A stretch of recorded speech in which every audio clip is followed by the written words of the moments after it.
오늘 즈음에 살펴본 것처럼 마태복음과 또 누가복음에는 예수님의 탄생 소식을 잘 알려주고 있습니다. 그래서 아주 자세하지는 않지만 그래도 마태복음과 누가복음을 읽어보면 예수님께서 탄생하시는 당시에 어떤 일들이 벌어졌는지 어느 정도 알 수 있습니다. 그런데 요한복음도 역시 예수님의 탄생에 관한 이야기를 적고 있습니다. 근데 어디를 봐도 예수님께서 어떻게 태어나셨는지 나와 있지가 않습니다.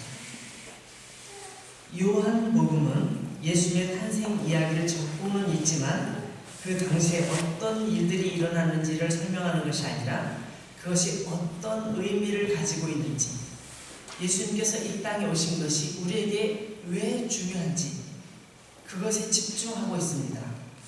어쩌면 요한은 이렇게 말할지도 모르겠어요. 들판의 목자들이나 본방에서 온 박사들 이야기는 다 잊어도 됩니다. 그거 잊어도 상관없어요. 그렇지만 예수님이 어떤 분이신지, 세상에 오신 예수님이 왜 오셔야만 했는지 그것에 대해서는 반드시 기억해야 됩니다. 지금부터 제가 그 얘기를 전해드리겠습니다. 어쩌면 그렇게 말할지도 몰라요. 요한복음의 마지막 장 마지막 절, 요한복음의 가장 끝에 한번 볼까요? 거기 보면 요한복음 21장 25절 말씀이 이렇게 되어 있습니다. 요한복음을 다 기록한 다음에, 말씀을 다 기록한 다음에 마지막에 결론적으로 끝부분에 이렇게 말합니다. 예수께서 행하신 일이 이 외에도 많으니 만일 낱낱이 기록된다면 이 세상이라도 이 기록된 책을 두 개 부족할 줄 아노라. 예수님께서 하신 일이 너무너무 많은데 그 많은 일들을 또 예수님께서 하신 말씀들을 전부 다 적어 기록한다면 이 세상에 쌓아놓을 곳이 없을 것이다. 지구 끝까지 다 쌓아놔도 그걸 다 쌓아놓을 수 없을 만큼 예수님께서 하신 일들이 많다. 그런 얘기를 하는 것이죠.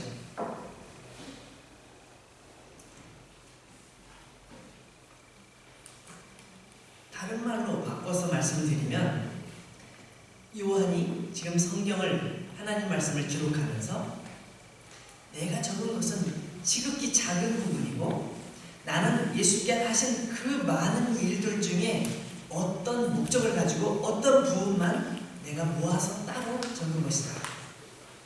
이렇게 얘기하는 거예요.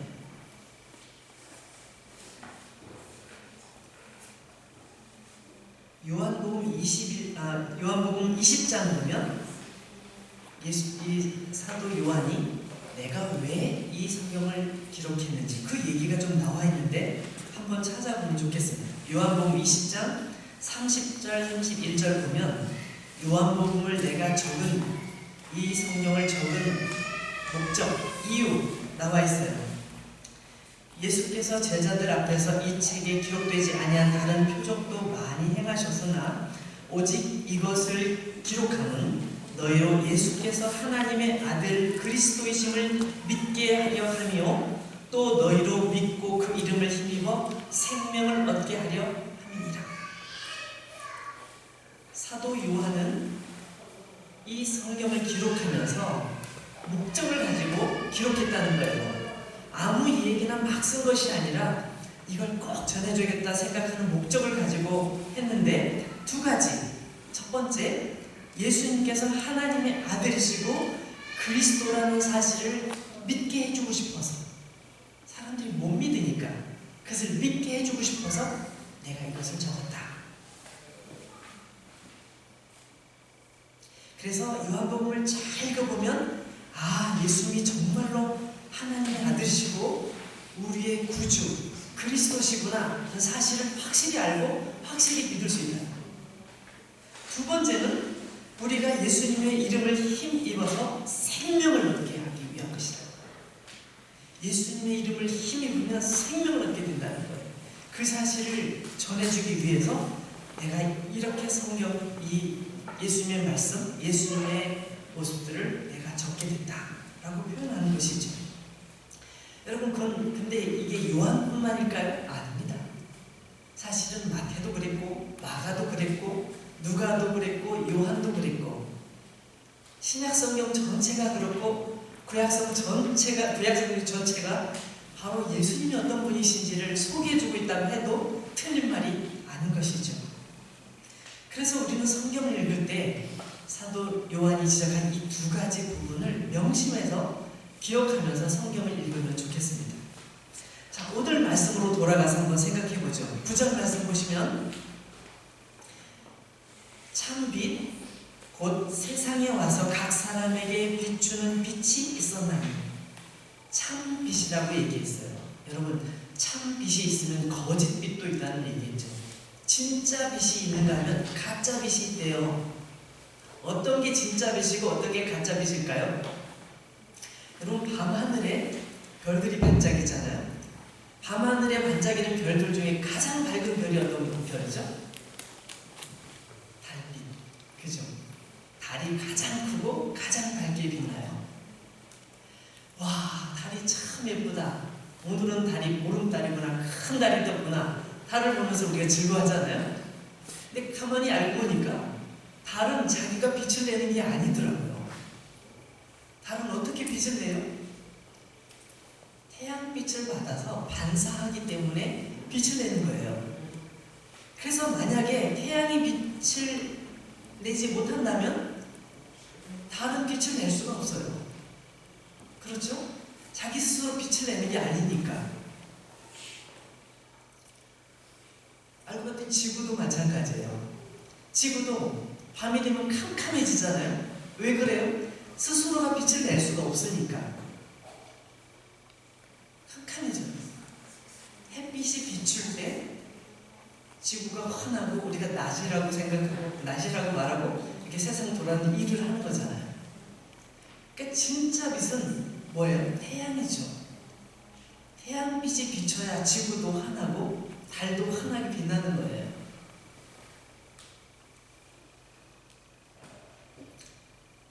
이 세상에 참으로 비추는 빛이 그런 이 태양빛과 달, 이렇게 비교해보면 쉬운데 지금 예수님이야말로 진짜 빛이라고 말씀하고 있어요.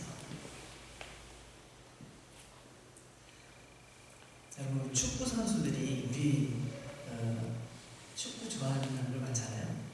축구 선수들이 축구를 막 하다가 너무 피곤한 거예요. 잘못하면 다치기도 하고.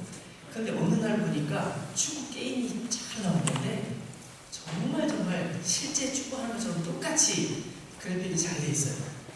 그러니까 나 축구 밖에 나가서 다치지도 않고 피곤하지도 않게 집에서 컴퓨터로 축구 해야지. 그러면 축구 실력이 늘까요, 안 늘까요? 안 늘죠. 그건 진짜 축구가 아니죠. 그죠? 축구 게임인 거죠. 그 컴퓨터로 하는 손가락으로 돌린 거죠. 정말 운동선수가 이렇게 컴퓨터 게임을 하다가 실제 가고 게임을 하면 아마 100점 낼 거예요. 무조건 질 거예요. 그 진짜 축구를 하는 게 아니니까. 요즘 그 영화들 중에 이터널스라고 굉장히 유명한 영화 있더라고요. 한국 그 영화 배우가 거기에 거의 주연급으로 출연한다고 해가지고 너무 궁금해가지고 제가 그 광고하는 소개하는 영화 그 영상을 봤어요. 트레일러 영상을 봤는데 정말 어마무시한 사람들이 막 나오더라고요. 근데 사람들이라고 생각했는데 사람들이 아니래요. 신이랍니다. 그걸 보면서 참 놀랐어요. 고대, 아주 오래된 고대에 신이라고 여겨졌던 그런 신들의 이야기를 다시 끄집어내서 현대 최신 그래픽, 정말 화려하게 그래픽으로 다시 부활시킨 거예요. 그 영화를 보다 보면 사람의 존재는 정말 미미하고 아무것도 아니에요. 능력도 없어요. 사람은 정말 개미만도 못해요. 근데 그들의 능력은 무한대예요. 막 정말 어떻게 표현할 수 없을 만큼 강력한 힘을 가지고 있죠. 여러분, 놀라운 것은 그 신들을 실제 믿었던 과거 고대 사람들은 지금 그 영화를 보면서 우리가 느끼는 와, 엄청나구나 라고 생각하는 느낌을 실제 가지고 그들을 자기들의 신이라고 생각하고 섬겼던 시대가 있었어요. 와, 우리는 아무것도 아니야. 저 어마어마한 신, 저 신을 우리가 섬기지 않으면 안 돼. 그런 시대가 있었단 말이에요. 세월이 지나고 그 신들이 다 잊혀지고 우리 기억 속에 다 사라지고 역사 속에 사라진 듯 했는데 어떤 사람이 그 신을 끄집어내서 영화로 만들면서 화려하게 부활시켰어요. 오늘날 그 영화를 보는 사람들이 인간은 아무것도 아니야, 저는 위대한 신이 있다는 것을 우리가 몰랐지, 저런 신이 정말로 있다면 정말 우리는 아무것도 아니야, 그러면서 그 신이 마치 실제 실존하는 것처럼 착각하는 사람들도 있어요. 여러분, 진짜 신과 가짜 신을 구분하지 못하는 상황이 된 거죠. 예수님께서는 참 빛이라고 그렇게 요한은 예수님을 소개하고 있습니다. 진짜 진정한 빛은 뭐냐? 진정한 빛은 뭐냐?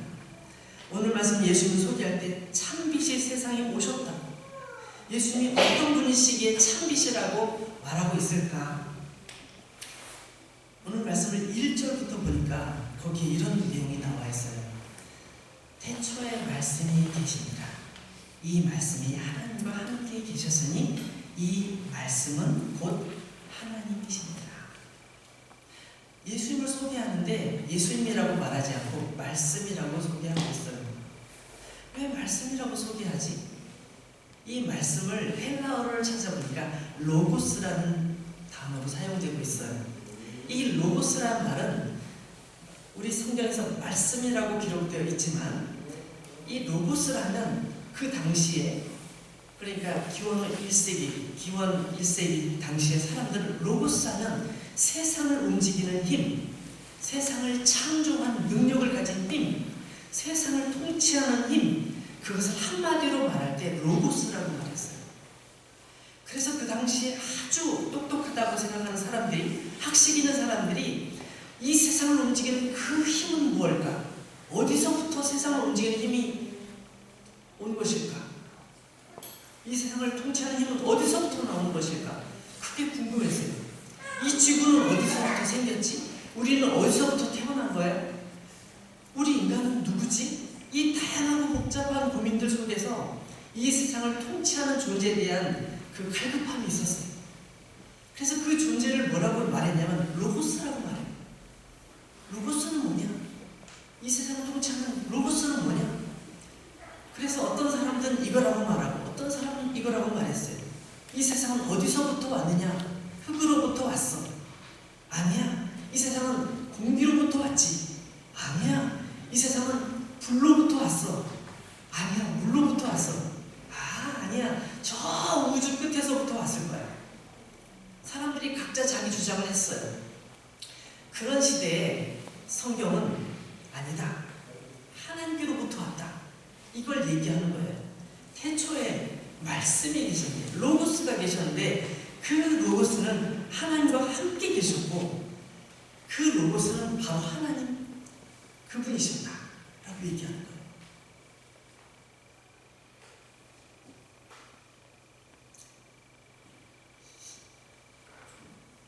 사람들은 그 의문을 가질 수 있겠죠.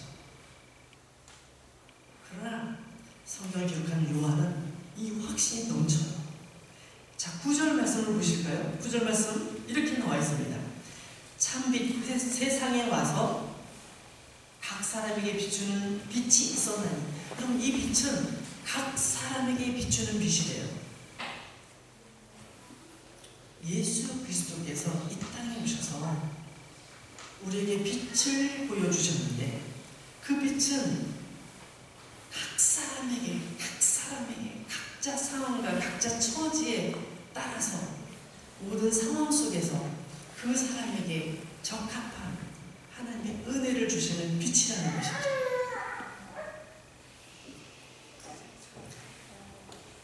14절 말씀으로 가서 보겠습니다. 14절 14절 말씀 보면 말씀이 육신이 되어 우리 가운데 거하시니 우리가 그의 영광을 보니 아버지의 독생자의 영광이요 은혜와 진리가 충만하더라. 여기 보면 우리가 그의 영광을 보니라는 표현이 있어요. 우리가 그의 영광을 보니 무슨 얘기예요? 여러분들 이거 가지고 고민할 필요 없어요. 우리가 그분을 만났습니다. 그분의 말씀을 들었어요. 그분과 함께 음식을 먹게 됐어요. 그분과 함께 동행하면서 그분이 하는 모든 것을 경험했어요. 근데 확실합니다 라고 말하는 거죠. 말씀이 육신이 되어, 오늘 설교 제목이 말씀이 육신이 되어라고 되어 있는데, 말씀이 육신이 됐다는 것은 이거는 그 당시에 1세기 사람들이 들으면 깜짝 놀랄 일이었어요. 왜 그럴까요? 왜냐하면 1세기 당시의 사람들은 이 몸은 죄악에 가득 차 있고 영은 거룩하다. 그래서 더러운 몸에서, 죄악된 몸에서 분리돼서 영이 다 분리되는 것이, 그것이야말로 영원한 생명을 얻는 것이라고 생각했어요. 육신은 더럽다고 생각했어요. 악하다고 생각했어요. 그런데 거룩하신 하나님께서 사람이 되셨다? 말도 안 돼. 있을 수 없어 라고 생각했던 거예요. 어떻게 거룩하신 하나님께서 죄악된 사람의 몸으로 세상에 태어나셨다고 할 수 있는가? 이건 도대체 우리의 상식으로는 이해가 안 된다, 이렇게 생각했던 거예요. 그러나 가까이서 예수님을 배워보니 예수님은 정말 이 말씀이 맞다는 것을 그는 알게 된 것입니다. 예수님께서 육신으로 오신 하나님이시구나, 이 사실을 분명하게 알게 된 거예요. 이 사실을 사람들에게 알리고 싶었던 거예요. 그래서 나는 성경을 기록할 수밖에 없었다. 하나님께서 나에게 성경을 기록하게 하셨다. 그런 것이죠. 아버지의 독생자의 영광, 은혜와 진리, 이런 표현을 사용하고 있는 것입니다. 예수님께서 어떻게 하셨을까요? 우리가 사랑하는 사람들, 믿고 의지했던 사람들에게 배신당하고 배반당하는 것을 이해하시기 위해서 예수님께서는 가장 사랑했던 제자들 중 한 명에게 배신을 당하셨습니다. 사람들에게 모욕을 받고 사람들에게 미움을 받고 조롱을 받는 그런 것을 이해하시기 위해서 예수님께서는 친히 따귀를 맞으시고 침뱉음을 받으시면서 고난을 당하셨습니다. 우리가 머리로 고민하고 고통스러워하는 일들을 주님께서 함께 고민하시기 위해서, 함께 경험하시기 위해서 주님 머리에 가신 열반을 치셨습니다. 우리가 인생의 고난길을 걸어가면서 고통스러워하는 것을 이해하시기 위해서 예수님은 무거운 십자가를 지시고 골고다 언덕을 올라가셨습니다. 우리 인생이 너무너무 힘들고 고통스러운 것 주님 잘 아십니다. 주님은 그 십자가를 지고 그 고난의 언덕을 올라가시면서 우리 인생의 고난을 몸소 체험하신 것입니다. 그리고 마침내 우리의 죽음의 두려움을 대신 담당하시기 위해서 십자가에서 죽어주셨죠. 이것이 바로 예수 그리스도께서 이 땅에 오신 것입니다. 사람이 되신 것입니다. 그냥 사람이 되신, 죄인된 우리의 모습처럼 사람이 되신 것뿐만 아니라 더 낮아지셔서 우리가 당해야 될 모든 고난을 다 당하시고 우리를 대신해서 십자가에 죽기까지 하신 것이 예수님의 삶이셨던 것이죠. 그래서 여기 나와 있는 14절에 있는 말씀처럼 말씀이 육신이 되었다, 로고스 되신 하나님께서 이 땅에 오셨다는 이 표현 속에는 우리를 위해 희생하신 예수님의 모든 삶을 요약해서 한마디로 요약할 때 등장하는 표현입니다. 그래서 이 표현들은 신약 성경 전체를 요약한다고 해도 틀리지 않은 표현입니다. 하나님께서 하나밖에 없는 외아들 예수 그리스도를 이 땅에 보내시고 그를 통하여 우리를 구원하신 하나님의 놀라운 사랑을 보여주고 있는 것이죠.